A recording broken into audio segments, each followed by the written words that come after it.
আগের পার্টে তো বিয়েবাড়ির মেনুতে স্টার্টারে কি কি ছিল অলরেডি তোমাদের সাথে আমরা শেয়ার করেই নিয়েছিলাম। যারা দেখোনি নিচে থাকা লিঙ্ক থেকে কিন্তু অবশ্যই দেখে নিতে পারো। তবে এইবার আর দেরি না করে সোজা মেন কোর্সের দিকে হাঁটা দিয়েছিলাম। সেখানে গিয়ে দেখলাম মেন কোর্সে কিন্তু ছিল দু রকমের চমক। সাদা ভাতের সাথে যেমন ছিল ভেটকি মাছের পাতুরি, তেমনই কিন্তু অপর দিকে ছিল শো স্টপার বাসন্তী পোলাওয়ের সাথে তুলতুলে নরম মটন কষা। আমি অবশ্য সাদা ভাতটা ট্রাই করিনি, একটা শুধুমাত্র পাতুরি নিয়ে নিয়েছিলাম, কারণ অলরেডি রাত হয়ে গেছিলো, এত কিছু খেতে পারবো না বলে।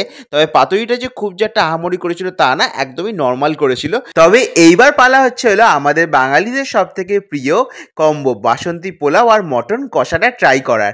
উফ, তুলতুলে নরম এই মটন কষাটার সাথে একটু গ্রেভি আর অনিয়ন নিয়ে একসাথে মুখে পাচার করে দিলাম। বিশ্বাস করো এত সুন্দর লাগছিল টেস্টটা, আর কি বলবো। তবে খাবারের মেনু কিন্তু এইখানেই শেষ নয়, বাকিটা নিয়ে আসছি পরের পার্টে খুব শিগগিরই। ততক্ষণ আমি খেতে থাকছি। Subscribe for more.